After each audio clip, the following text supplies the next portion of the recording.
Hello friends, आज हम आपको सॉल्व कराएंगे अपने कंसेप्ट बूस्टर इंग्लिश एक्सरसाइज का एक्सरसाइज नंबर 13। तो आइए देखते हैं आज का जो है इसमें पहला क्वेश्चन कौन सा है। और आपके लिए ये जो है ESIC और SSC और जो दूसरे एग्जाम है जहां पर इंग्लिश आती है सभी एग्जाम्स के लिए इंपॉर्टेंट है ये। और ये एग्जाम में आए हुए हैं, SSC में आए हुए क्वेश्चन हैं, बट ये जो है सभी एग्जाम्स के लिए इंपॉर्टेंट है क्योंकि यही सारे रूल्स होते हैं जो बार बार पूछे जाते हैं एग्जाम्स के अंदर। ठीक है, तो आपको जो है वीडियो को पूरा जरूर लगाना है। तो आइए देखते हैं पहला question. The match is about to begin since the captain as well as the team are on the field. ठीक है, तो चलिए इस तरीके के क्वेश्चन मैंने आपको लगभग हर एक जो एक्सरसाइज उसमें आपको करवाए हुए हैं। अगर आप लोगों ने देखे हैं तो बहुत ही आसानी से इसको कर ले जाएंगे। ठीक है, तो आप लोग कोशिश करें कि मेरे आंसर बताने से पहले सभी क्वेश्चंस के आप अपना आंसर खुद निकालने की कोशिश करें यहाँ पर। ठीक है, तो चलिए देखते हैं इसमें एरर क्या है। तो कुछ ऐसे वर्ड होते हैं, जैसा मैंने आपको बार बार पहले भी इसको लिखवा चुका हूँ कि कुछ वर्ड होते हैं। ठीक है, कुछ वर्ड होते हैं जिनसे अगर दो सब्जेक्ट जुड़ते हैं, ठीक है, जिनसे अगर यहाँ पर मान लो ये कोई वर्ड है तो जिनसे अगर दो सब्जेक्ट जुड़े होते हैं, सब्जेक्ट 1 है सब्जेक्ट 2 है, तो इसके आगे जो भी वर्ब आएगी, ठीक है, आगे जो भी वर्ब आएगी ये पहले वाले सब्जेक्ट के अकॉर्डिंग आएगी। यानी कि जो सब्जेक्ट जो है यहाँ पर पहला सब्जेक्ट जो पहले आया हुआ है उसी के हिसाब से यहाँ पर वर्ब आएगी। अगर ये वाला सब्जेक्ट हमारा सिंगुलर है तो यहाँ पर वर्ब जो होगी वो भी सिंगुलर होगी। अगर ये वाला सब्जेक्ट प्लूरल है तो यहाँ पर वर्ब कैसी होगी, प्लूरल होगी। इस वाले सब्जेक्ट का यहाँ पर इससे वर्ब का कोई भी लेना देना नहीं है। ठीक है, तो इसको आपको ध्यान रखना है। तो कुछ वर्ड होते हैं, कौन कौन से वर्ड हैं जो इंपॉर्टेंट वर्ड हैं यहाँ पर लिखे गए हैं। As well as, together with, along with, in addition to, with, besides, and not, rather than. ठीक है, जितने भी वर्ड लिखे हैं सभी वर्ड इंपॉर्टेंट हैं। ये नहीं सोचना कि इसमें से कोई वर्ड एग्जाम में नहीं पूछा गया, इसमें सभी एग्जाम में पूछे गए हैं। एंड नॉट भी एग्जाम में आया हुआ है और सबसे ज़्यादा एज वेल एज पूछा जाता है। ठीक है, अभी आपको मैंने ESIC के भी क्वेश्चन सॉल्व कराए हुए थे प्रीवियस ईयर, तो उसमें भी यहाँ से क्वेश्चन बने हुए हैं। ठीक है, तो यहाँ पर आप लोग देख सकते हैं the captain as well as the team, यहाँ पर दो सब्जेक्ट हैं जो एज वेल एज से जुड़े हुए हैं। तो हमारा जो आगे वर्ब आई हुई है वो है आर, बट मैंने आपको बताया कि ये पहले वाले सब्जेक्ट के अकॉर्डिंग आनी चाहिए। और जो पहला वाला सब्जेक्ट हमारा कैप्टन है, ठीक है, और कैप्टन क्या है, सिंगुलर है यहाँ पर, तो वर्ब भी कैसी होनी चाहिए, सिंगुलर वर्ब आनी चाहिए यहाँ पर। तो सिंगुलर वर्ब आएगी, यानी कि यहाँ पर आर के स्थान पर हमको इज का यूज करना पड़ेगा, तब हमारा जो है सेंटेंस यहाँ पर करेक्ट होगा। आई होप ये आपको समझ में आ गया होगा अच्छे से। तो चलिए इसमें कौन सा ऑप्शन नंबर ए इसमें यहाँ पर बिल्कुल करेक्ट हो जाएगा। ठीक है, तो चलिए नेक्स्ट क्वेश्चन पर चलते हैं। यहाँ पर नेक्स्ट क्वेश्चन है, इसको आप लोग लिख लीजिएगा। यहाँ पर इसकी जो है शो के लिए नहीं दिखाया गया है ये आपके यहाँ पर। ठीक है, इसको आपको लिखना है अपनी कॉपी पर। आगे चलते हैं नेक्स्ट क्वेश्चन पर। और अगर आपने पुराने वीडियोस भी नहीं देखे हैं, इसको जो 12 एक्सरसाइज आपको करवा चुका हूं उसको अगर आपने नहीं देखा है तो उसको भी आप लोग ज़रूर लगाएं। और हर एक वीडियो में लगभग 20 से 25 क्वेश्चन तक आपको मैंने सॉल्व कराए हुए हैं। तो अभी तक लगभग 250 से ज़्यादा क्वेश्चन आपके हो चुके हैं। ठीक है, अगर आप इन वीडियोज़ को लगाते हैं तो आपको इंग्लिश के जो ग्रामर हैं, जो मेन कंसेप्ट है वो आपको रिवाइज होते रहेंगे। ठीक है, तो चलिए देखते हैं दूसरा question. Supriya asked Kiran that where had her mother gone when the results of the contest were being declared. ठीक है, तो चलिए इसमें देखते हैं करेक्ट क्या होगा यहाँ पर। तो जल्दी से आप लोग अपना आंसर यहाँ पर निकालें, फिर मैं बताता हूँ आपको। ठीक है, तो आप लोगों ने जो है नरेशन में जब डायरेक्ट से इनडायरेक्ट स्पीच बनाया होगा तो उसमें ये देखा होगा कि जब भी कोई जो है यहाँ पर क्वेश्चन वर्ड से आगे जो है स्टार्ट होता है, मतलब जो इंट्रोगेटिव सेंटेंस जब इन्वर्टेड कामा के अंदर जो है यहाँ पर देखिए, पहले यहाँ पर एक ये क्वेश्चन आगे होता है, उसके बाद यहाँ पर कामा और इन्वर्टेड कामा लगा होता है, इसके अंदर एक सेंटेंस और होता है। ठीक है, तो जब ये वाला क्वेश्चन जो है इंट्रोगेटिव सेंटेंस अंदर बन जाता है इसमें, और जो WH से शुरू होता है, ठीक है, WH वाले वर्ड से, तो वहाँ पर क्या करते हैं कि जब इसको इनडायरेक्ट स्पीच में चेंज करते हैं तो क्या करते हैं, दैट का यूज नहीं करते हैं वहाँ पर। ठीक है, इंट्रोगेटिव वाले सेंटेंस में ये जो WH वर्ड है इसी को जोड़ने के लिए हम लोग यूज कर लेते हैं। ठीक है, तो यहाँ पर आप लोग देख सकते हैं दैट और वेयर दोनों साथ में आए हुए हैं। ठीक है, तो यहाँ पर जो है दैट नहीं आएगा, क्योंकि जब इंट्रोगेटिव सेंटेंस होता है तो उसमें जोड़ने के लिए हम लोग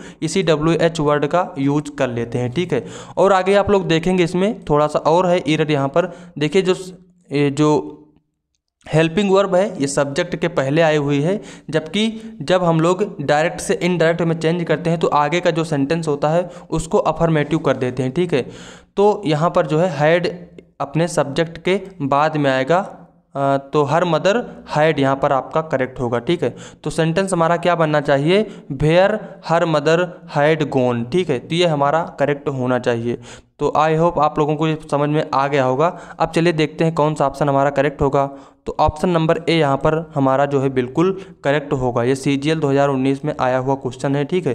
तो इस तरीके के क्वेश्चन भी बहुत सारे एग्जाम में पूछे जाते हैं, ठीक है। तो आपको इनको ध्यान रखना है। चलेंगे आगे नेक्स्ट क्वेश्चन पर।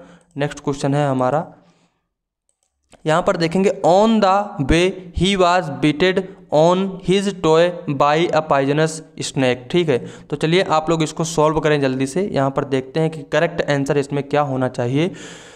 तो इसमें आप लोग देखिए on the way he was beated, ठीक है। तो आपको ध्यान रखना है कि जो बाइट जो होता है, बाइट की जो थर्ड फॉर्म होती है, ठीक है, इसकी बाइट, बीटेड, बीटेन, बीटेन होता है, ठीक है। तो यहाँ पर आप लोग देख सकते हैं वाज के बाद आया है क्या, वर्ब की सेकेंड फॉर्म, जबकि आपने पढ़ा है कि जो वाज होता है वाज के साथ वर्ब की ING फॉर्म आती है, ठीक है। या तो वर्ब की ING फॉर्म आती है या फिर क्या होता है वर्ब की थर्ड फॉर्म आती है। जब आपका जो सेंटेंस है वो एक्टिव मतलब क्या बोलते हैं उसमें पैसिव वॉइस में होता है, ठीक है। तो जब एक्टिव वॉइस में होता है तो अब आपका वर्ब की ING फॉर्म आती है, और जब पैसिव बनाते हैं तो वाज के साथ वर्ब की थर्ड फॉर्म का यूज करते हैं। बट यहाँ पर आप लोग देख सकते हैं वाज के साथ आया हुआ है वर्ब की सेकंड फॉर्म, जो कि यहाँ पर बिल्कुल गलत है। आप यहाँ पर देख सकते हैं जो हमारा सेंटेंस है यहाँ पर बाई से जुड़ा हुआ है, ठीक है। इससे ये पता चल भी रहा है कि हमारा सेंटेंस कैसा है, पैसिव वॉइस में है। और जब सेंटेंस आपका पैसिव वॉइस में है तो वाज के साथ वर्ब की थर्ड फॉर्म आनी चाहिए। तो बीटेन हमारा यहाँ पर करेक्ट होगा, ना कि बीटेड, ठीक है। तो बीटेड गलत है, यहाँ पर बीटेन होता है। और अगर मान लो ये एक्टिव वॉइस में होता तब भी ये गलत होता, फिर हमको यहाँ पर वाज नहीं लगाना पड़ता, ठीक है। क्यों नहीं लगाना पड़ता, क्योंकि यहाँ पर जो पास्ट इंडेफिनिट टेंस होता है उसमें वर्ब की सेकंड फॉर्म का यूज होता है अकेले, ठीक है। केवल वर्ब की सेकंड फॉर्म आती है, तो यहाँ पर वाज ना होकर के बीटेड हो सकता था। बट ये जो है सेंटेंस कैसा है आपका पैसिव में है, इसलिए यहाँ पर वाज बीटेन आपका करेक्ट होना चाहिए, ठीक है। तो आई होप आपको समझ में आया होगा। ऑप्शन नंबर बी यहाँ पर करेक्ट होगा अच्छे से, ठीक है। चलेंगे आगे नेक्स्ट क्वेश्चन पर। और नेक्स्ट क्वेश्चन आपको पूरा एक एक चीज़ अच्छे से समझते हुए चलना है, ठीक है। और जो भी चीज़ आपको नहीं आती है उसको अपनी कॉपी पर नोट करना है। आपको अपनी कॉपी इस तरीके से बनाना है कि आप उसको रिवाइज कर सके, ठीक है। जैसे आप लोग GS के क्वेश्चन होते हैं, आपको जो क्वेश्चन नहीं आते हैं उनको नोट करते चलते हैं, ठीक है। इस तरीके से नोट करते चलते हैं, तो उसी तरीके से आपको इनको भी नोट करना है, ठीक है। इस तरह के जो रूल्स हैं, जो क्वेश्चंस हैं, या फिर जो आपको वकैब हैं, इसी तरीके से आप लोग एक कॉपी रफ टाइप में बनाइए उसको, ठीक है, ताकि आप उसको रिवाइज कर सकें। जैसे यहाँ पर हमको कोई रूल मिला उसको यहाँ पर लिख लिया, कोई किसी वोकैब मिली वोकैब भी यहाँ पर लिख लिया, कोई ईडीएम मिल गया ईडीएम भी यहाँ पर लिख लिया, ठीक है। तो इसको इसी तरीके से रफ टाइप में लिखते चलो, ठीक है। इनको रिवाइज करते चलो, तभी आपका जो है स्कोर अच्छा होगा इसमें, ठीक है। और बाकी आपका जो अलग से ग्रामर वोकैब वगैरह है वो तो अलग कॉपी है ही, आप इसको रफ टाइप में बनाते चलो, ठीक है, जिससे कि आपको रिविजन में फ़ायदा होगा। यहाँ पर आगे चलते हैं, इसमें देखते हैं तीसरा जो नेक्स्ट क्वेश्चन है यहाँ पर, there isn't many rice left in the house so we must replenish our stock soon, ठीक है। चले आप लोग इसको सॉल्व करें जल्दी से। तो देखते हैं यहाँ पर क्या होना चाहिए। तो there isn't many rice left, यहाँ पर आपको पता होना चाहिए जो राइस है, राइस कैसा नाउन है, एक होता है अनकाउंटेबल नाउन और एक होता है काउंटेबल नाउन, ठीक है। तो राइस आपका जो होता है ये होता है अनकाउंटेबल नाउन। राइस कैसा है, राइस जो है अनकाउंटेबल नाउन होता है। और जो अनकाउंटेबल नाउन होता है, और यहाँ पर एक वर्ड और होता है, एक होता है मैनी और एक होता है मच, ठीक है। एक होता है मैनी और एक होता है मच। तो जो अनकाउंटेबल नाउन होता है उसके साथ हम लोग यूज करते हैं किसका, मच का। अनकाउंटेबल नाउन्स के साथ यूज करते हैं मच का, और जो काउंटेबल नाउन होते हैं उनके साथ यूज करते हैं किसका, मैनी का। तो काउंटेबल नाउन के साथ मैनी का यूज किया जाता है और अनकाउंटेबल नाउन के साथ मच का यूज किया जाता है। तो यहाँ पर राइस जो है या आपका अनकाउंटेबल नाउन है, इसलिए यहाँ पर मैनी के स्थान पर हमको मच का यूज करना पड़ेगा। तो ऑप्शन नंबर जो है तीसरा इसमें करेक्ट हो जाएगा। ठीक है, आई होप आपको समझ में आया होगा। चलेंगे आगे नेक्स्ट क्वेश्चन पर, और नेक्स्ट क्वेश्चन हमारा जो है 10 kilometres are a long distance to cover on foot for a child. चले इसको आप लोग सॉल्व करें, अच्छा क्वेश्चन है और ये भी एग्जाम में बहुत बार पूछा जाता है। ठीक है, तो चलिए देखते हैं इसमें करेक्ट आंसर क्या होना चाहिए। तो यहाँ पर आप लोग देखिए कि आया हुआ है 10 kilometres are a long distance. ठीक है, तो यहाँ पर आपको ध्यान रखना है जो अमाउंट होता है, जैसे टाइम का, किसी डिस्टेंस का जो अमाउंट, अगर किसी अमाउंट के बारे में बात करें, ठीक है, जब एक होकर के काम करता है तो वहाँ पर ये क्या होता है, वहाँ पर इसको सिंगुलर कंसीडर किया जाता है। ठीक है, जब ये एक होकर के काम करता है, आप लोगों ने जैसे कलेक्टिव नाउन जब आपको पढ़ाया गया होगा, आपने जहाँ भी पढ़ा होगा, तो सबसे ज़्यादा एग्जाम्पल किसका, जूरी का एग्जाम्पल जरूर मिलता है वहाँ पर। ठीक है, जूरी का एग्जाम्पल जरूर दिया जाता है। तो आप लोगों ने सुना होगा कि jury is divided in their opinion. ठीक है, जैसे यहाँ पर क्या है, कलेक्टिव नाउन है तो ये अलग अलग जब डिवाइड होकर काम करती है तो क्या होता है, प्लूरल माना जाता है। बट जब एक ही होकर, मतलब एक साथ जब काम करता है तो इसको सिंगुलर मानते हैं। ठीक उसी तरीके से जैसे यहाँ पर 10 kilometres are a long distance बताया जा रहा है कि एक लंबी दूरी है। ठीक है, एक लंबी दूरी है, इससे पता चल रहा है कि पूरा क्या है, एक जो है एक साथ है 10 किलोमीटर से। ठीक है, तो 10 किलोमीटर से एक साथ है तो ये हमारा सिंगुलर सब्जेक्ट बन जाता है। और जब सिंगुलर सब्जेक्ट बन जाता है तो हमारे से उसके साथ जो है वर्ब भी कैसी आनी चाहिए, सिंगुलर वर्ब आनी चाहिए। तो यहाँ पर आर ना हो करके हमको इज करना पड़ेगा, तब हमारा जो सेंटेंस है बिल्कुल करेक्ट होगा यहाँ पर। ठीक है, तो ऑप्शन नंबर ए में एरर है, इसको आप लोग ध्यान रखेंगे। ये आपका रेड हेरिंग है। ठीक है, ये क्या है, रेड हेरिंग है। रेड हेरिंग जो है एक इडियम होता है जो एग्जाम में आया हुआ है, एग्जाम में पूछा भी जाता है। रेड हेरिंग का मतलब होता है ध्यान भटकाने वाला। रेड हेरिंग का मतलब क्या होता है, ध्यान भटकाने वाला। तो ये 10 किलोमीटर से आपका ध्यान भटका रहा है कि ये प्लूरल सब्जेक्ट है, बट ये सब्जेक्ट जो है प्लूरल नहीं है, ये सिंगुलर सब्जेक्ट है, आपको इतना पता होना चाहिए। ये प्लूरल भी हो सकता है, ऐसा नहीं है कि हमेशा सिंगुलर रहेगा, ये प्लूरल भी हो सकता है, लेकिन वहाँ पर कंडीशन कुछ और बनेगी। ठीक है, आगे क्वेश्चन अगर आएंगे तो आपको मैं बताऊँगा। ठीक है, आगे चलेंगे नेक्स्ट क्वेश्चन पर। नेक्स्ट क्वेश्चन है हमारा, the length of a male swallow's tail reveal his attractiveness for a female swallow. ठीक है, चलिए आप लोग इसको सॉल्व करें यहाँ पर, और आप लोग सॉल्व करते रहें तब तक। यहाँ पर जो है मैंने आपको जो है पिछले वीडियोज़ आप लोग ज़रूर देख लीजिएगा, और यहाँ पर आपको ESIC के लिए आपके प्रीवियस ईयर इंग्लिश के क्वेश्चन भी आपको सॉल्व करा रहा हूँ। अगर आप लोगों ने ESIC के फॉर्म नहीं भरे हैं तो अभी भी भर सकते हैं, 15 फरवरी उसकी लास्ट डेट है। ठीक है, तो उसको आप लोग ज़रूर फिल करें, काफ़ी अच्छा वहाँ पर आपको कंपटीशन भी देखने को मिलेगा, और काफ़ी अच्छी जो है जॉब है। अगर आप CGL की भी प्रिपरेशन कर रहे हैं तो यहाँ पर इसकी भी कर लीजिए, कोई भी दिक्कत इसमें नहीं है। ठीक है, वही सारे कंसेप्ट होते हैं, आपको थोड़ा सा नॉलेज इंग्लिश का अच्छा होगा तो आप यहाँ पर भी अपना अच्छा स्कोर कर पाएंगे। ठीक है, प्रीवियस ईयर क्वेश्चन आपको मैं सॉल्व करा रहा हूँ, और आगे जैसे भी हो सकेगा उसमें मैं आपकी हेल्प करता रहूँगी, तो आप लोग जो है इसकी फॉर्म जरूर भर दीजिए। ठीक है, आइए देखते हैं यहाँ पर क्वेश्चन में चलते हैं। The length of a male swallow's tail reveal his attractiveness for a female swallow. चलिए यहाँ पर देखते हैं क्या है। तो length of a male swallow's tail reveal. ठीक है, तो यहाँ पर भी सब्जेक्ट वर्ब एग्रीमेंट है। यहाँ पर देखिए वर्ब आई हुई है क्या, रिवील। रिवील वर्ब आई हुई है जो कि कैसा है, प्लूरल है। रिवील कैसा वर्ब है, प्लूरल है। लेकिन यहाँ पर सब्जेक्ट हमारा क्या है, लेंथ है। सब्जेक्ट क्या है, द लेंथ है हमारा सब्जेक्ट। और जो द लेंथ है ये आपका कैसा सब्जेक्ट है, ये एक सिंगुलर सब्जेक्ट है। ठीक है, सिंगुलर सब्जेक्ट है। तो जब सब्जेक्ट सिंगुलर होता है तो वर्ब भी कैसी आनी चाहिए, सिंगुलर वर्ब भी आनी चाहिए यहाँ पर। तो जो रिवील लिखा है इसको रिवील से करना पड़ेगा। ठीक है, आपको पता होना चाहिए जब नाउन में यस या ईएस लगाते हैं तो ये बन जाता है क्या, प्लूरल, और जब वर्ब में एस या ईएस जोड़ते हैं तो ये हमारा बनता है क्या, सिंगुलर। ठीक है, जब नाउन में एस या ईएस लगाते हैं तो प्लूरल बनता है, और जब वर्ब में एस या ईएस लगाते हैं तो ये सिंगुलर बन जाता है। तो यहाँ पर सिंगुलर बनाने के लिए हमको रिवील्स करना पड़ेगा, तब ये आपका सिंगुलर वर्ब बन जाएगा। ठीक है, और चलिए इसमें और देखते हैं यहाँ पर। तो ऑप्शन नंबर आप लोग समझ गए होंगे कौन सा एरर है यहाँ पर, रिवील वाला, जहाँ पर रिवील होगा ऑप्शन नंबर बी इसमें जो है एरर है।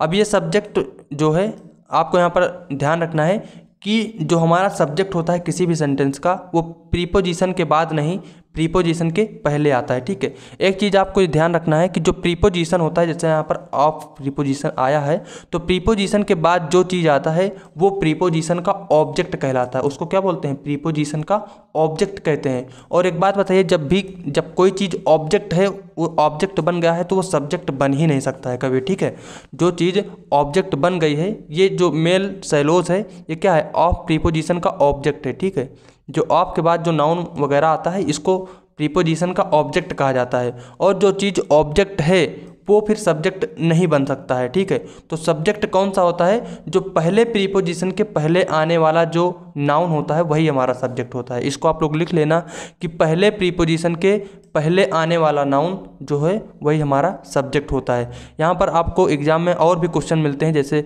यहाँ पर आप है, फिर इन करके सेंटेंस जोड़ दिया, फिर ऑन करके जोड़ दिया। ठीक है, तो इस तरीके से एक लंबा सब्जेक्ट बनाने की कोशिश करते हैं ताकि आपको कन्फ्यूज कर सके वहाँ पर। ठीक है, तो इस तरीके क्वेश्चन भी एग्जाम में आते हैं, तो आपको ध्यान रखना है कि पहले प्रीपोजिशन के पहले आने वाला जो नाउन होता है वही हमारा मेन सब्जेक्ट होता है। तो यहाँ पर जो पहला प्रीपोजिशन आया है ऑफ, तो ऑफ के पहले आने वाला जो भी नाउन है, यानी कि द लेंथ आया हुआ है, यही हमारा यहाँ पर सब्जेक्ट है। तो जब सब्जेक्ट है तो इसी के अनुसार आगे वर्ब भी आएगी और इसी के अनुसार आगे प्रोनाउन भी आएंगे। ठीक है, तो आपको इनको ध्यान रखना है। चलेंगे आगे नेक्स्ट क्वेश्चन पर। नेक्स्ट क्वेश्चन है यहाँ पर, चलिए देखते हैं। My father dissuaded me to try for a job as he wanted me to pursue higher studies। ठीक है, चलिए इसको सॉल्व करें आप लोग। यहाँ पर जो है एरर कैसा है, यहाँ पर प्रीपोजिशन से संबंधित एरर है। ठीक है, फिक्स प्रीपोजिशन का मामला है। ठीक है, फिक्स प्रीपोजिशन, तो आपको ध्यान रखना है जो डिस्वेड होता है, डिस्वेड का मतलब क्या होता है? इसका मतलब होता है कन्विंस समवन। यहाँ पर आप लोग लिख लेना। ठीक है, कन्विंस समवन लिख लेना आप लोग। Convince someone not to do something, convince someone not to do something, यानी कि कन्विंस का मतलब होता है राजी करना। तो किसी को कोई काम ना करने के लिए राजी करना। ठीक है, किसी को कोई काम ना करने के लिए राजी करना, इसका मतलब होता है डिस्वेड का। और डिस्वेड जो होता है, इसके साथ हमेशा जो प्रीपोजिशन है वो होता है फ्रॉम। क्या होता है? प्रीपोजिशन फ्रॉम का यूज किया जाता है डिस्वेड का बाद में। और यहाँ पर आप लोग देख सकते हैं आया हुआ है प्रीपोजिशन टू, तो डिस्वेड के बाद में टू प्रीपोजिशन नहीं, प्रीपोजिशन फ्रॉम आना चाहिए, आपको ये पता होना चाहिए। और जब भी कोई प्रीपोजिशन आता है, और जो है जब भी कोई प्रीपोजिशन होता है तो प्रीपोजिशन के बाद, ठीक है, प्रीपोजिशन के बाद हमेशा वर्ब की आईएनजी फॉर्म का यूज किया जाता है। आपको ये मैं पहले भी क्वेश्चन करवा चुका हूँ इसके। ठीक है, तो प्रीपोजिशन के बाद हमेशा वर्ब की आईएनजी फॉर्म का यूज किया जाता है। तो यहाँ पर करेक्ट क्या होगा? फ्रॉम ट्राइंग, क्या होना चाहिए? From TRYING। ठीक है, फ्रॉम जो है, फ्रॉम के बाद ट्राइंग होना चाहिए प्रीपोजिशन के। टू जो होता है, टू के बाद वर्ब की फर्स्ट फॉर्म आती है। ठीक है, टू के बाद वर्ब की फर्स्ट फॉर्म आती है, हमारा इन्फिनिटिव बना देता है।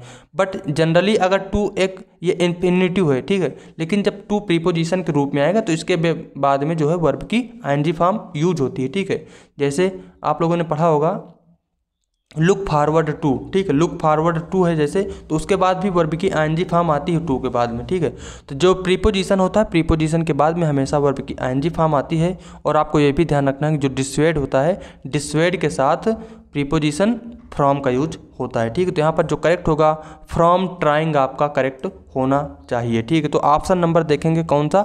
ऑप्शन नंबर डी यहाँ पर बिल्कुल करेक्ट होगा। आई होप ये चीज़ आपको समझ में आ गई होगी। तो कुछ फिक्स प्रीपोजिशन होते हैं, एग्जाम में बार बार पूछे जाते हैं, आपको इनको रटना ही पड़ेगा, इसके अलावा आपके पास कोई ऑप्शन नहीं है। ठीक है, या फिर आप एक काम कर सकते हैं, जैसे जैसे आपको जहाँ भी जिस भी एग्ज़ाम के क्वेश्चन आप सॉल्व कर रहे हैं, अगर फिक्स प्रीपोजिशन मिल जाते हैं तो उनको लिख लीजिए जो एग्ज़ाम में आए हुए हैं, तो वो भी आपके लिए बहुत ज़्यादा सफिशिएंट होगा, बहुत ज़्यादा इंपॉर्टेंट होगा। ठीक है, और मैं कोशिश करूँगा कि इसकी एक वीडियो आपको दे दूँ फिक्स प्रीपोजिशन वाली। मैंने अलग से नोट्स बनाए हुए हैं इसके, जो एग्ज़ाम में अभी तक पूछे गए हैं जितने भी प्रीपोजिशन, उसकी लिस्ट मैंने बनाई हुई है, लेकिन स्लाइड तैयार करने में बहुत ज़्यादा मेहनत पड़ जाती है, तो इसलिए अभी उसका वीडियो नहीं दे पाया हूँ। ठीक है, उसका वीडियो सोच रहा हूँ जल्दी ही देने के लिए। आप लोग इसमें कमेंट करके बताएं कि आप लोग इसको जो है इसका वीडियो चाहिए कि नहीं चाहिए आपको, तो आप लोग कमेंट करके बता देना, तो मैं कोशिश करूँगा उसका वीडियो जो है आपको जल्दी दे दूँ। ठीक है, तो यहाँ पर आपको समझ में आ गया होगा। और प्रीपोजिशन के बाद हमेशा वर्ब की आईएनजी फॉर्म आती है, तो यहाँ पर ऑप्शन नंबर डी इसमें बिल्कुल करेक्ट हो जाएगा। चलेंगे आगे नेक्स्ट क्वेश्चन पर। He is more smarter than his brother, he is more smarter than his brother though he does not earn much money. ठीक है, तो चलिए यहाँ पर सॉल्व करें आप लोग, क्या एरर है इसमें। तो ही इज आप लोग बिल्कुल समझ गए होंगे, बहुत ही सिंपल सा एरर है। तो कंपैरेटिव डिग्री का है यहाँ पर, कंपैरेटिव डिग्री डबल कंपैरेटिव का यूज किया गया है यहाँ पर। ठीक है, जो कि सुपरफ्लुअस हो जाता है। तो यहाँ पर जो है मोर एरर है। ठीक है, क्योंकि स्मार्टर भी कंपैरेटिव डिग्री है। कंपैरेटिव डिग्री दो तरीके से बनती है, या तो मोर लगा करके या फिर ER लगा करके, और दोनों का यूज हम करते नहीं हैं। यहाँ पर आप लोग देख सकते हैं ER लगा करके बना हुआ है, और जिन वर्ड्स में, जिन एडजेक्टिव्स में ER लगाकर बन जाता है वहाँ पर फिर हम मोर का यूज नहीं करते हैं। जिसमें ER नहीं लगता है उसमें मोर लगता है, जिसमें मोर लगता है उसमें ER नहीं लगता है। ठीक है, तो यहाँ पर ER से बना सकते हैं, तो मोर यहाँ पर जो है बिल्कुल गलत है। यहाँ पर देखेंगे कौन सा ऑप्शन, ऑप्शन नंबर B यहाँ पर करेक्ट होगा। चलेंगे नेक्स्ट क्वेश्चन पर। नेक्स्ट क्वेश्चन है,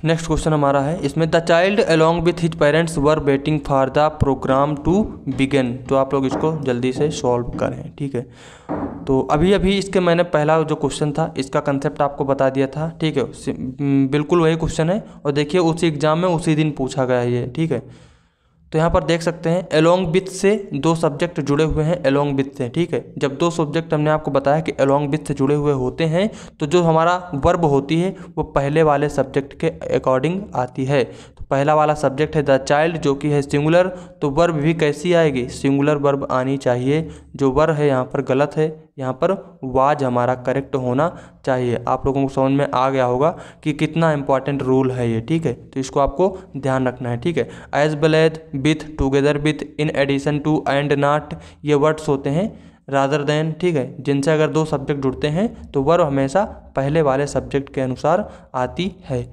तो यहाँ पर जो एरर है वो ऑप्शन नंबर B यहाँ पर करेक्ट होगा। चलेंगे नेक्स्ट क्वेश्चन पर। नेक्स्ट क्वेश्चन है हमारा, not complying by any of the laws can land you into serious trouble. ठीक है, तो चलिए आप लोग इसको सॉल्व करें जल्दी से। तो यहाँ पर देखते हैं क्या होना चाहिए। तो ये भी जो है क्या है, फिक्स प्रीपोजिशन, यहाँ भी मामला है फिक्स प्रीपोजिशन का। तो आइए इसको देखते हैं यहाँ पर। तो not complying by any of the laws, तो कंप्लाई को ध्यान रखना है आपको। जो कंप्लाई होता है COMPLY। ठीक है, कंप्लाई जो होता है, कंप्लाई के साथ में प्रीपोजिशन विथ आता है, कंप्लाई विथ। ठीक है, तो यहाँ पर आप लोग देख सकते हैं बाई आया हुआ है, जो कि गलत है यहाँ पर। ठीक है, comply with any of the laws होना चाहिए। ठीक है, तो इसको आप लोग करेक्ट कर लेना। तो ऑप्शन नंबर जो है A इसमें यहाँ पर करेक्ट होगा। चलेंगे नेक्स्ट क्वेश्चन पर। फिक्स प्रीपोजिशन का क्वेश्चन एग्जाम में आता ही है, तो आपको उनको ध्यान रखना पड़ेगा, रटना पड़ेगा थोड़ा सा। ठीक है, चलिए इसमें देखते हैं, Raja Ravi Varma was one of the first artist who tried to create a style that was both modern and traditional. ठीक है, तो इस तरीके के क्वेश्चन भी बहुत सारे एग्जाम में बहुत सारे क्वेश्चन इसके पूछे गए हैं इस तरीके से भी। ठीक है, और आपको मैंने पहले भी सॉल्व कराया हुआ 3-4 एक्सरसाइज जो वीडियोस हैं उसमें आपको सॉल्व कराए भी हुए हैं इस तरीके के क्वेश्चन, तो आप लोग इसको ट्राई करें। चलिए यहाँ पर देखते हैं करेक्ट क्या होना चाहिए। तो Raja Ravi Varma was one of the first artist who tried. ठीक है,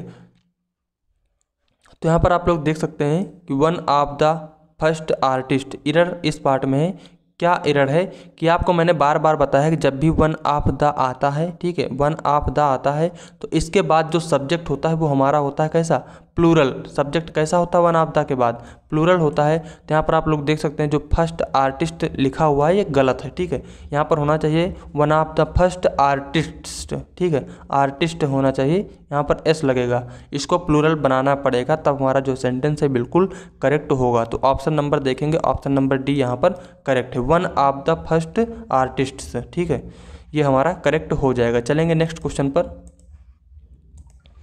नेक्स्ट है यहाँ पर देखेंगे इसमें, the reduction in the cost of education due to an increase in subsidies offer by the government is also seen as a reason to get more educated. ठीक है, चलिए इसमें आप लोग सॉल्व करें क्या होगा यहाँ पर।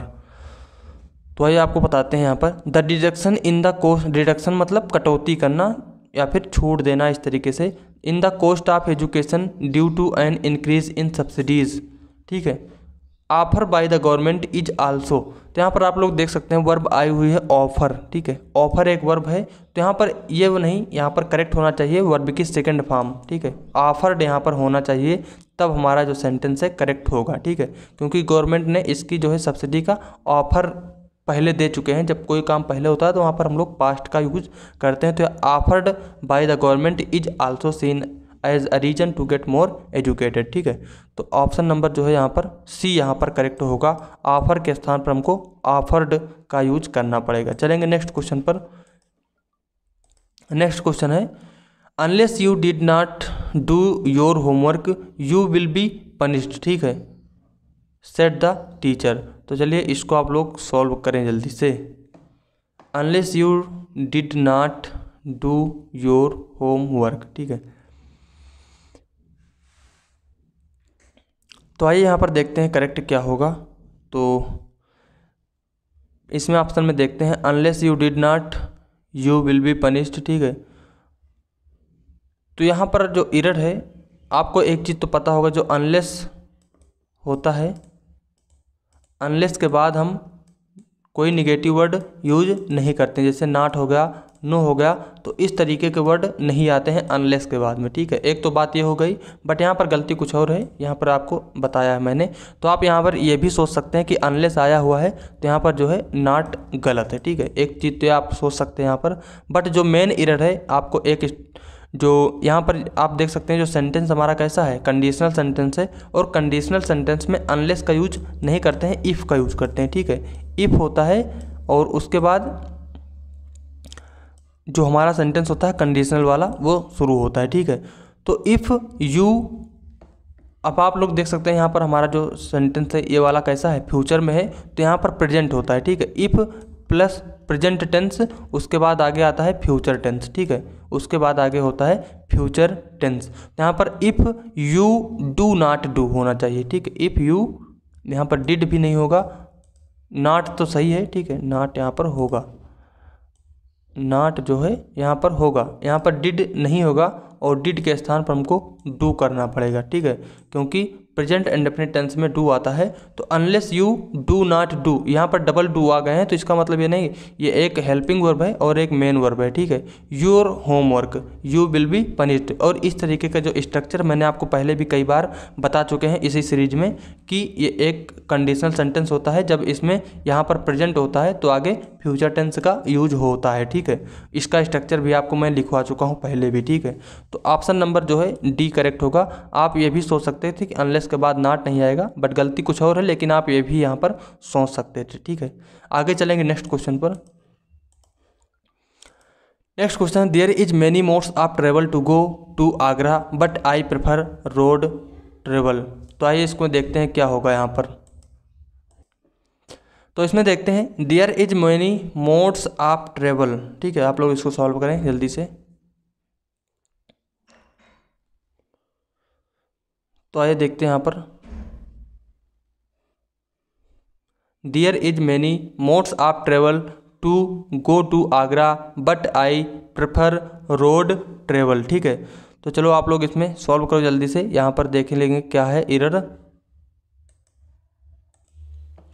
इस तरीके के क्वेश्चन जो है मैंने आपको पहले भी सॉल्व कराया हुआ है, ठीक है। आपको एक शायद किसी वीडियो में आपको बताया था कि जो दियर होता है, ठीक है, जो दियर होता है ये इसको जो है डमी सब्जेक्ट कहा जाता है। क्या बोलते हैं? डमी, ठीक है, कठपुतली, ठीक है। डमी मतलब क्या होता है? कठपुतली। तो डमी सब्जेक्ट इसको माना जाता है। जो दियर के बाद जो वर्ब आती है, ठीक है, दियर के बाद जो वर्ब आती है वो आगे आने वाले सब्जेक्ट के अनुसार आती है, ठीक है, आगे आने वाले सब्जेक्ट के अनुसार आती है। और आगे आने वाला जो सब्जेक्ट है वो है मेनी मोड्स। क्या है? मेनी मोड्स है, जो कि एक प्लूरल सब्जेक्ट, आपको पता चल रहा होगा कि ये क्या है, प्लूरल सब्जेक्ट है। तो जो वर्ब है यहाँ पर प्लूरल होनी चाहिए। दियर के बाद जो वर्ब आती है वो दियर के अकॉर्डिंग नहीं आती है, ठीक है, उसके बाद आने वाले सब्जेक्ट के अकॉर्डिंग आती है। अगर आगे सब्जेक्ट सिंगुलर है तो दियर के बाद सिंगुलर वर्ब आएगी। अगर ऑब्जेक्ट आगे जो है सब्जेक्ट प्लूरल है तो दियर के बाद प्लूरल वर्ब आती है। आपको इसको लिख लेना है, ठीक है। तो जो मेनी मोड्स है ये आपका प्लूरल है, तो यहाँ पर प्लूरल आना चाहिए। तो इज के स्थान पर हमको आर करना पड़ेगा, तब जो है सेंटेंस आपका करेक्ट होगा यहाँ पर, ठीक है। तो ऑप्शन नंबर जो है कौन सा? डी यहाँ पर करेक्ट हो जाएगा। चलेंगे आगे, और इस तरीके के क्वेश्चन मैंने आपको पहले भी सॉल्व कराया हुआ है, ठीक है। चलेंगे आगे नेक्स्ट क्वेश्चन पर। Having just taking a heavy lunch she was not ready to have any fruit. चलिए आप लोग इसको सॉल्व करें, काफ़ी अच्छा क्वेश्चन है यहाँ पर, ठीक है। यहाँ पर आपको नॉन फाइनाइट वर्ब से संबंधित क्वेश्चन है ये, ठीक है। तो यहाँ पर सब क्वेश्चन क्या है, इसमें आपको पार्टिसिपल से रिलेटेड एरर है, ठीक है। पार्टिसिपल जो कि नॉन फाइनाइट वर्ब के अंदर आता है, ठीक है।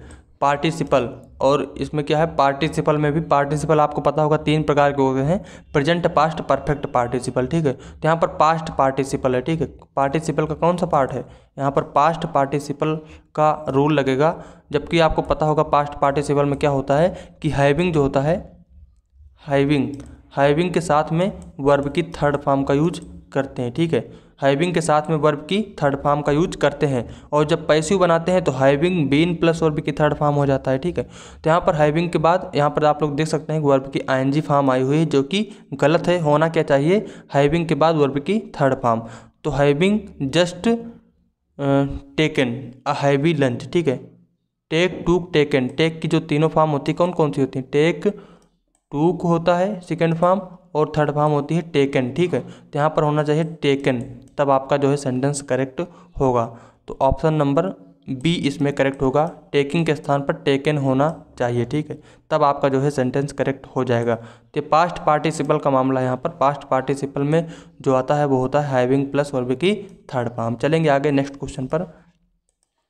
नेक्स्ट क्वेश्चन है आपका यहाँ पर, the cost of fruits and vegetables have Ryzen abnormally this month. चलिए आप लोग इसको जल्दी से सॉल्व करें।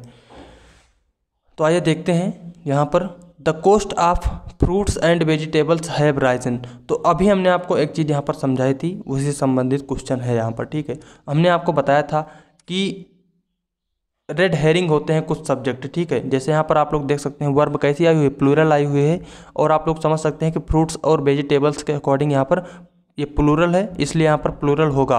बट मैंने आपको बताया था कि जो पहले जो प्रीपोजिशन के बाद जो नाउन या प्रोनाउन कुछ भी आता है वो उसका ऑब्जेक्ट होता है प्रीपोजिशन का, और जो चीज़ ऑब्जेक्ट है वो, जो चीज़ पहले से ऑब्जेक्ट है वो सब्जेक्ट हो ही नहीं सकती है, ठीक है। जो सब्जेक्ट होता है वो पहले प्रीपोजिशन के पहले आने वाला जो सब्जेक्ट होता है वो होता है आपका सब्जेक्ट, ठीक है। तो पहले प्रीपोजिशन के पहले आने वाला नाउन हमारा सब्जेक्ट होता है। तो यहाँ पर जो मेन सब्जेक्ट है वो है द कॉस्ट। कौन सा, द कॉस्ट है, जो कि सिंगुलर है। तो यहाँ भी हमको सिंगुलर यूज करना पड़ेगा, हैव के स्थान पर है जाएगा। अभी हमने आपको ये चीज़ अच्छे से समझा दिया था, ठीक है। तो इसमें जो है ऑप्शन नंबर सी यहाँ पर करेक्ट होगा। आगे चलेंगे नेक्स्ट क्वेश्चन पर। नेक्स्ट क्वेश्चन यहाँ पर देखेंगे, cows are amongst the gentlest of animals, none shows more passionate tenderness tower their young, ठीक है। चलिए आप लोग इसको सॉल्व करें, यहाँ पर काफ़ी अच्छा क्वेश्चन है, ठीक है। तो आप लोग इसको सॉल्व कर लीजिए जल्दी से, इसको मैं होमवर्क के लिए दे दूँ आपको, ठीक है। चलिए फिलहाल सॉल्व करवा देता हूँ। काउज यहाँ पर देखिए आया है नन, ठीक है, नन, और नन जो है किसके लिए आया है आप लोग पढ़ेंगे, cows are among the gentlest of animals, ठीक है।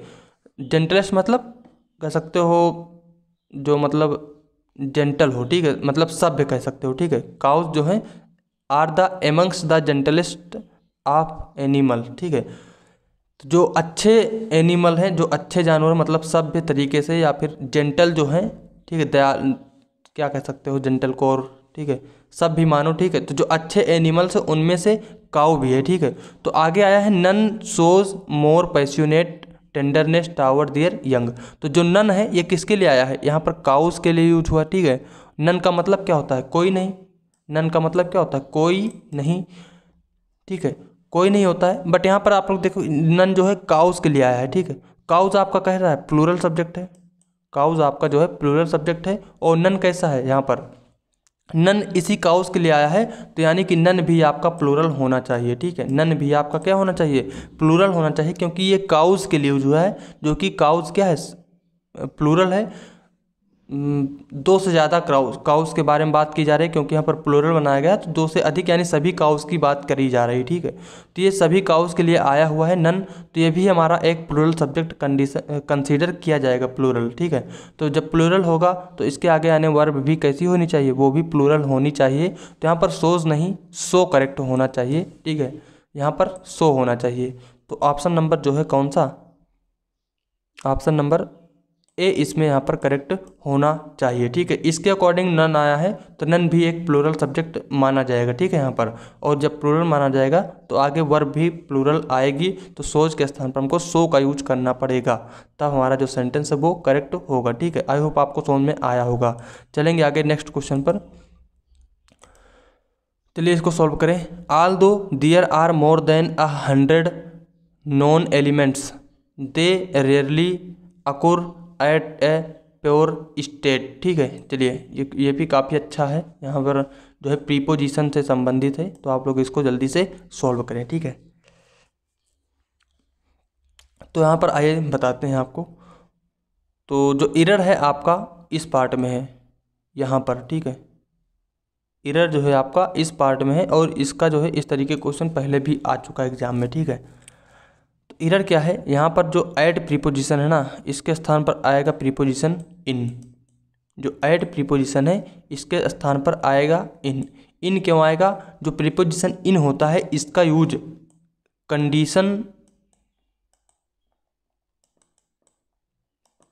कंडीशन या फिर स्टेट यानी कि अवस्था, स्टेट मतलब अवस्था। ठीक है, कंडीशनल या फिर स्टेट को बताने के लिए भी इसका यूज होता है। ठीक है, कंडीशनल या फिर स्टेट बताने के लिए भी यूज होता है, किसी चीज़ की अवस्था को, किसी चीज़ की कंडीशन को बताने के लिए इनका यूज किया जाता है। ठीक है, तो यहाँ पर इन ए प्योरर स्टेट होना चाहिए, इन ए प्योरर स्टेट। जैसे क्या कह सकते हो, जैसे इन पुअर हेल्थ। ठीक है, इन पुअर हेल्थ। ठीक है, उनकी कंडीशन के बारे में बता रहा है। ठीक है, इन पुअर हेल्थ, या फिर इन गुड हेल्थ कह सकते हो। ठीक है, ये भी हो सकता है इन गुड हेल्थ। ठीक है, तो ये किसी चीज़ की कंडीशन को बता रहा है, उसकी अवस्था के बारे में बात कर रहा है। जब कंडीशन या फिर अवस्था को बताना होगा तो वहाँ पर हम लोग प्रीपोजिशन इन का यूज करेंगे, ना कि एट का। ठीक है, तो यहाँ पर ये भी अच्छा क्वेश्चन है, तो ऑप्शन नंबर जो है सी यहाँ पर करेक्ट होना चाहिए। ठीक है, यहाँ पर आएगा इन। बहुत ही अच्छा क्वेश्चन है, आपको इसको अपनी कॉपी पर लिख लेना है। ठीक है, लिख लेना है, जो आपकी मेन कॉपी हो वहाँ पर इसको अच्छे से लिख लेना है। इसमें आपको और जो एग्जाम्पल दिए हैं, जैसे इन पुअर हेल्थ कह सकते हो, इन गुड कंडीशन कह सकते हो, ये आपको लिख लेना है। ठीक है, आगे चलेंगे नेक्स्ट क्वेश्चन पर। क्वेश्चन नंबर जो है यहाँ पर 20 पहुँच चुके हैं हम लोग। You may left the class when you have completed the test. ठीक है, चलिए आप लोग इसको सॉल्व करें जल्दी से। चलिए अभी काफ़ी आसान क्वेश्चन है। ठीक है, यहाँ पर आप लोगों को पता होगा जो मॉडल्स होते हैं हमारे, जो मॉडल्स हैं इनके बाद हमेशा वर्ब की फर्स्ट फॉर्म का यूज होता है। यहाँ पर आप लोग देख सकते हैं मे आया हुआ है, और मे के बाद आया हुआ है वर्ब की सेकेंड फॉर्म लेफ्ट, जो कि गलत है। यहाँ पर लेफ्ट के स्थान पर हमको लीव होना चाहिए, तब जो है सेंटेंस आपका करेक्ट होगा। तो ऑप्शन नंबर जो है क्या, ऑप्शन नंबर डी यहाँ पर करेक्ट है। ठीक है, मे लेफ्ट नहीं होता है, मे लीव होगा। मे के बाद वर्ब की थर्ड फॉर्म भी आ सकती है जब पैसिव वॉइस में, लेकिन वहाँ पर आना चाहिए बी बीच में। ठीक है, मे बी, फिर वर्ब की थर्ड फॉर्म होती है पैसिव वॉइस में। ठीक है, आगे चलेंगे नेक्स्ट क्वेश्चन पर, और क्वेश्चन नंबर 21 है entering the hall the show had started. काफ़ी अच्छा क्वेश्चन है, चलिए आप लोग इसको भी सॉल्व करें यहाँ पर जल्दी से। तो इसमें देखते हैं क्या होगा। यहाँ पर आपको एक स्ट्रक्चर मैंने लिख दिया है, इसको आपको ध्यान देना है। बाय द टाइम वर्ब की सेकेंड फॉर्म आगे आएगा, फिर हैड प्लस वर्ब की थर्ड फॉर्म। ठीक है, तो यहाँ पर आप लोग देख सकते हैं जो एरर है वो क्या है, बाय द टाइम होना चाहिए। बाय द टाइम फिर वर्ब की second form entered the hall, क्या होना चाहिए, by the time entered the hall the show had started होना चाहिए यहाँ पर। तो जो ये वाला पार्ट है यहाँ पर एरर है, इंटरिंग वाला पार्ट, इसमें होना चाहिए बाय द टाइम, और उसके बीच में आपका सब्जेक्ट भी आना चाहिए। ठीक है, सब्जेक्ट आएगा ना बाय द टाइम, फिर उसके बाद तभी तो वर्ब आएगी, जब सब्जेक्ट आएगा तभी तो वर्ब आएगी। ठीक है, बाय द टाइम, फिर यहाँ पर आप लोग सब्जेक्ट आई या वी जो भी है कर सकते हैं, यहाँ पर आई या फिर वी, उसके बाद इंटर्ड, तो by the time I entered the hall the show had started. ठीक है, आगे चलेंगे नेक्स्ट क्वेश्चन पर, इसको आपको लिख लेना है। चलेंगे, लास्ट क्वेश्चन है आज का। और आप लोगों से प्लीज़ रिक्वेस्ट है कि आप लोग वीडियो को अपने फ्रेंड्स के साथ ज़रूर शेयर करें और वीडियो को लाइक करें। और अगर आपने चैनल नहीं सब्सक्राइब किया तो प्लीज़ वीडियो को जरूर, चैनल को ज़रूर सब्सक्राइब करें यहाँ पर। ठीक है, मुझे आप लोगों के सपोर्ट की ज़रूरत है, तो प्लीज़ वीडियो को आप लोग ज़रूर से ज़रूर शेयर ज़रूर करें। ठीक है, और यहाँ पर बहुत सारे वीडियोज़ आपको दिए गए हैं। प्रीवियस ईयर के क्वेश्चन पेपर भी मैंने सॉल्व कराए हैं आपके SSC के, और MTS जो भी CHSL में जो आपका CHSL का एग्ज़ाम हुआ था, और जो CPO मेंस अभी हुआ है, इन सभी को क्वेश्चन मैंने आपको सॉल्व करा दिया हूँ। ठीक है, आप लोगों ने नहीं देखा है तो उनको भी आप लोग देख सकते हैं। और अभी जो है, चलिए यहाँ पर इसको देखते हैं। ठीक है, a done a lot of work today she said. ठीक है, I done a lot of work today she said. तो चलिए इसको देखते हैं यहाँ पर क्या होगा। I done a lot of work. ठीक है, तो यहाँ पर आप लोग देख सकते हैं ए लॉट ऑफ आया हुआ है, वर्क टूडे। ठीक है, तो आप लोग इसको कमेंट करके बताना। यहाँ पर जो है I done a lot of work में एरर है। ठीक है, तो आप लोग इसको कमेंट करके बताना। ये क्या है, ये नरेशन का क्वेश्चन है, तो नरेशन आप लोगों ने पढ़ा होगा तो यहाँ पर एरर अच्छे से फाइंड कर सकते हैं। ठीक है, चलिए तो इसी के साथ मिलते हैं फ्रेंड्स नेक्स्ट वीडियो में। Thank you, all the best.